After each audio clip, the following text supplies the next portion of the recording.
तो अस्सलाम वालेकुम, मैं हूं शाहिद हुसैन और मेरे साथ असगर उमर साहब मौजूद हैं। आज हम बात करेंगे इमरान खान को जो तहरीर और उनकी सियासी सरगर्मियों के साथ साथ उनकी तस्वीर भी मीडिया पर नशर होने पर पाबंदी थी। सिंध हाई कोर्ट ने वो नोटिफिकेशन मुअत्तल कर दिया है, लेकिन अल्ताफ हुसैन की तकरीर, सियासी सरगर्मियां और तस्वीर पर पाबंदी आज भी बरकरार है। उनकी ये सारी सियासी सरगर्मियों और सारी सूरत हाल के ऊपर पाबंदी क्यों बरकरार है और इमरान खान को कम वक्त में अदालत से कैसे रिलीफ मिला, ये सारी सिचुएशन आपके सामने रखेंगे। असगर भाई, आपका बहुत शुक्रिया। अल्ताफ हुसैन साहब के जो फॉलोअर्स है, एक दफा नहीं बल्कि 2-3 दफा सिंध हाई कोर्ट से उन्होंने रिज्यू किया, उनको रिलीफ नहीं मिल सका, केस आज भी पेंडिंग है। पहले तो ये बताइएगा कि इमरान खान के जो वकील हैं या उनके जो भी फॉलोअर्स हैं, उनका अदालत से क्या मौक़िफ़ था और अदालत से उनको रिलीफ कैसे मिला अचानक और कम वक्त में उनको रिलीफ मिल गया? शायद ये बहुत कॉम्प्लिकेटेड सा एक केस है और जो अलमिया हमारे मुआशरे का ये उसकी अक्कासी है। जो सूरत हाल है मैं आपको बताता हूँ कि ये सिर्फ कैमरा का नोटिफिकेशन नहीं था कि फलां सियासी रहनुमा पर पाबंदी लगा दी जाए और इस पर पाबंदी लगा दी जाए और आज अदालत ने मुअत्तल कर दिया हो। अभी भी जो आज अदालत का ऑर्डर देखें जो हमें मिला है, उसमें सिर्फ ये है कि असिस्टेंट वफाकी हुकूमत का कोई नुमाइंदा अदालत में पेश नहीं हुआ था जी। और ये जो ऑर्डर सस्पेंड किया है नोटिफिकेशन 31/5 का, इसे उसकी वजूहात बाद में बताई जाएंगी, तो इसलिए अभी हम इस पर डिस्कस नहीं कर सकते। लेकिन सूरत हाल ये है कि जो हमारी अदालतों की सूरत हाल है और सियासी सूरत हाल है, ये बहुत परेशानीकुन है। ये दरख्वास्त काफ़ी अरसे से लग रही थी। अच्छा। पहले ये हम 199 बुनियादी हकूक़ के जरिए लगाई गई, क्योंकि अहमद अली शेख चीफ जस्टिस थे तो वो आईनी मामलात को सुनाई नहीं करते थे। उससे वकला बहुत परेशान थे और ये कई महीने तक दरख्वास्त पड़ी रही है और इस पर कोई फैसला नहीं हो सका।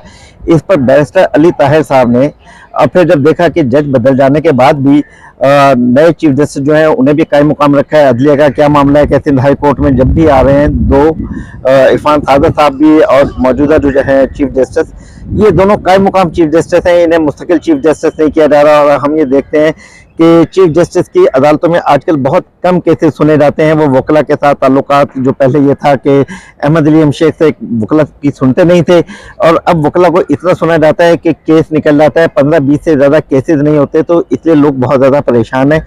तो बैरिस्टर अली ताहिर ने इन्हें आईनी दरख्वास्त 199 की बजाय सिविल सूट दायर किया।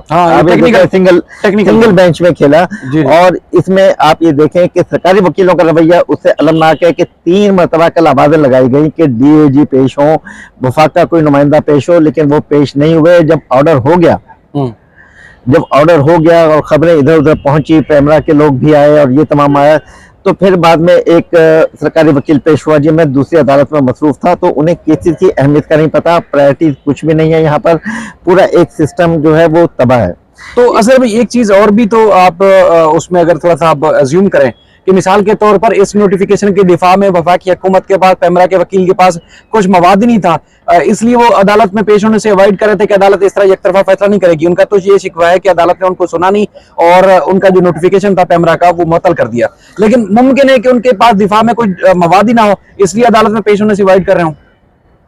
ये भी मुमकिन है, लेकिन ये भी तो रियासत का अलमिया है कि कैसे ऑर्डर जारी करती है जिसकी बुनियाद ना हो। तो ये तो हमारी रियासती ढांचे के और काम करने के जो तरीकाकार है, ये बहुत मायूसकुन है।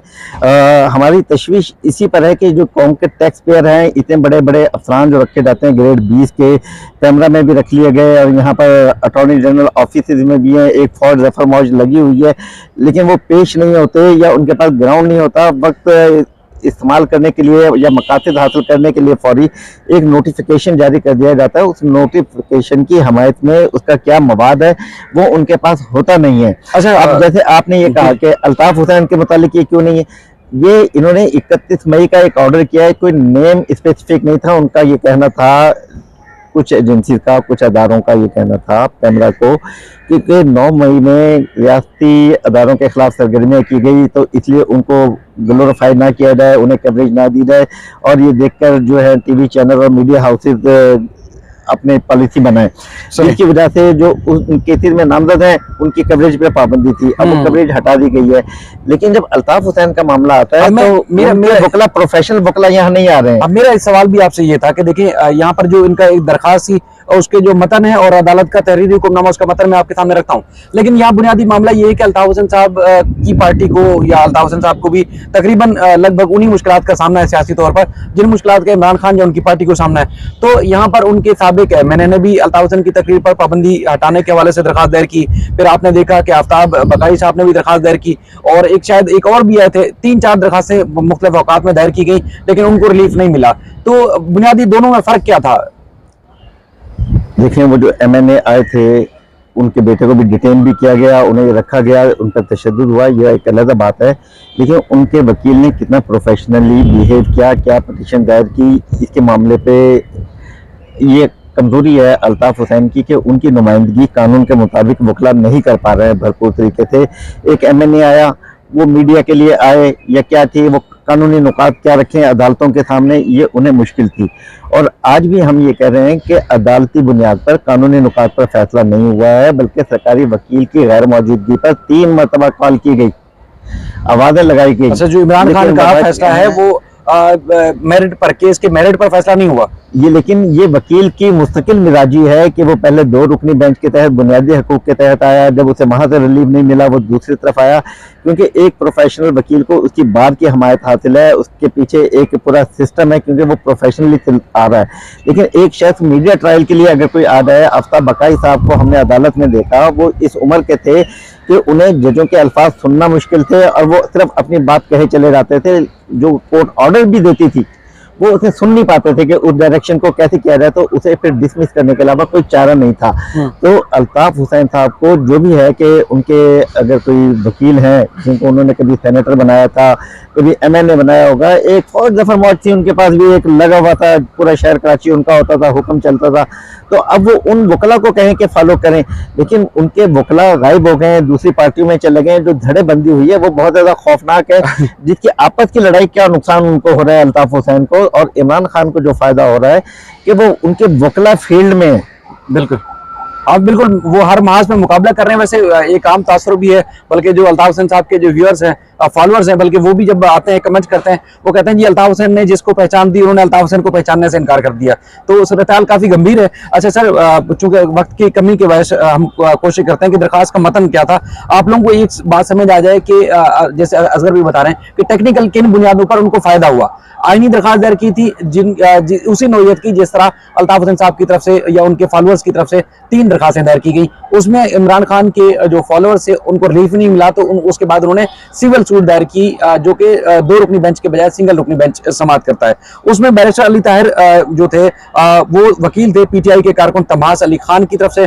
उन्होंने मौक़िफ़ इख्तियार किया कि देखें जी सियासी रहनुमा की तकरीर पर पाबंदी बुनियादी हकूक और आज़ादी इजहार राय की खिलाफ वर्जी है। ये पाबंदी आइन के आर्टिकल 19 और आइन के आर्टिकल 19A की भी खिलाफ वर्जी है। चेयरमैन पैमरा ने जो है वो फोरम को नजरअंदाज करते हुए नोटिफिकेशन जारी किया, और ये पाबंदी जो है काउंसिल ऑफ कंप्लेंट सेल से भी इसकी मंजूरी नहीं ली गई। लिहाजा 31 मई 2023 को जो इमरान खान की पाबंदी तकरीर पर पाबंदी और इनकी तकरीर नशर करने से रोका गया था, उसका नोटिफिकेशन मुअत्तल किया जाए। अब अदालत ने जो अपना तहरीरी हुक्मनामा जारी किया है उसमें अदालत ने यही वाला जो नोटिफिकेशन था उसको मुअत्तल किया और कहा कि वफाकी हुकूमत के वकील का दोपहर 1 बजे तक इंतजार करते रहे और उसके अदालत के सामने फौरी समाअत की के मजीद मुकदमात की समाअत भी होना थी।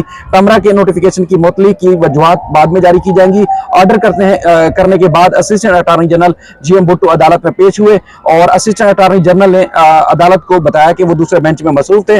पैमरा ने 9 मई की पेश नजर तमाम TV चैनल्स को मुतसिब और उसके अलावा इश्तियाल अंगेज तकरीर और बयान जो है वो जिससे शरंगेजी पहले वो नशर करने से रोका था, ये दरखास्त में जो है वो कहा गया था। और बाकी बैरिस्टर अली ताहिर की तरफ से ये कहा गया कि पैमरा का ये नोटिफिकेशन सुप्रीम कोर्ट के अहकामात की अदूली है। ये नोटिफिकेशन जो है ना सिर्फ इमरान खान की तकरीर सियासी सरगर्मी बल्कि उनका मुकम्मल तौर पर ब्लैकआउट है, तो लिहाजा वो मुल्क के खिलाफ कोई काम नहीं करे, तो इसलिए ये जो ब्लैकआउट किया गया है उसको रोका जाए। तो अदालत ने सिंगल पेज का एक ऑर्डर जारी किया जिसमें अदालत ने वो नोटिफिकेशन मुअत्तल कर दिया है। अब बज़ाहिर लग रहा है रियासती पॉलिसी, मीडिया की पॉलिसी, पैमरा की पॉलिसी अपनी जगह पर, अदालत के इस हुक्म के बाद इमरान खान की तकरीर सियासी सरगर्मियां जो भी एक्टिविटी है वो नजर आ सकती है उनके नाम के साथ, आज तक जो बगैर नाम के चल रही थी। तो इसी तरह का शायद अगर जिस तरह बता रहे थे कि असगर भाई कि अगर उनके भी यानी कि अल्ताफ हुसैन साहब के भी फॉलोअर्स या उनके करीबी ग्रुप का जो मुस्तकबिल में भी फायदा ले सकते हैं और माजी में भी उन्होंने फायदे लिए,